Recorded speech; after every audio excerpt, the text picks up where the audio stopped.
Little girl begged bikers, "My stepfather wants to take me away." Watch what bikers did. On a quiet afternoon in a sleepy roadside town, sunlight dappled through the trees as a line of motorcycles pulled into a dusty rest stop. The men, leather-clad, bearded, and weathered by miles, were members of the Iron Valor Motorcycle Club, known more for their rumbling engines than their soft hearts. But what happened next would shatter every stereotype. Out of nowhere, a small figure came sprinting across the gravel, barefoot and breathless. Her eyes, wide with terror, locked onto the nearest biker, a towering man named Rhodes Mercer. She stumbled, almost falling, but Rhodes caught her before she hit the ground. "Please," she sobbed, clutching his vest with trembling hands. "He's going to take me away. Forever. Don't let him take me." The bikers froze. Rhodes knelt, his voice low and steady. "Who's gonna take you, sweetheart?" "My stepfather," whispered the girl, tears streaming down her dusty cheeks. "His name's Victor. He says we're leaving tonight. I can't go back to school. I can't see Grandma or Mom.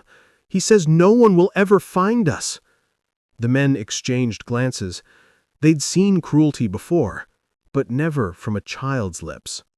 Mariel Hayes was only 9 years old, but she'd already learned to read danger in the tightening of a jaw, the coldness in a stare. Victor hadn't hit her, yet, but his control had grown suffocating. He'd isolated her from friends, confiscated her phone, and whispered threats disguised as protection. That morning, he'd packed suitcases and told her they were moving to somewhere no one can reach us. Something inside her snapped. She knew if she didn't run now, she might never be seen again. So, while Victor stopped for gas, she bolted. Back at the rest stop, Rhodes didn't hesitate. "You're safe with us," he told her, pulling off his jacket to wrap around her shivering shoulders. Within seconds, the entire group formed a loose circle around Mariel, a wall of iron and loyalty between her and the world. Then, tires screeched.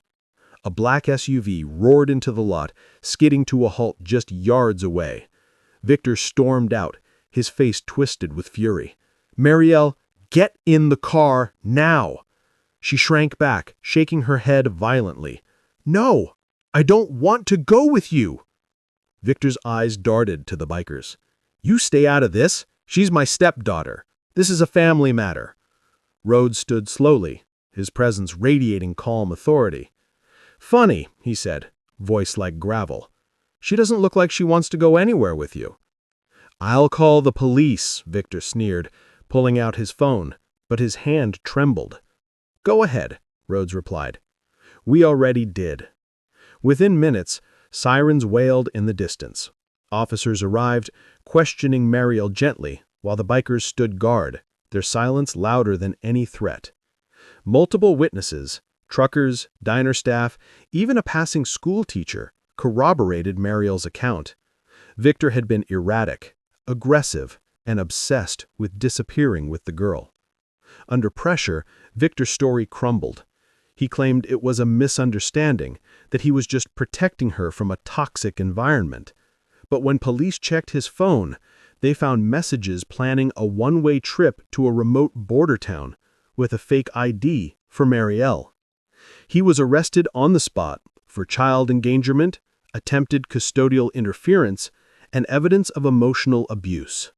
Later that evening, Mariel was wrapped in the arms of her real mother, Celine, who'd been frantically searching for her after Victor cut off contact days earlier.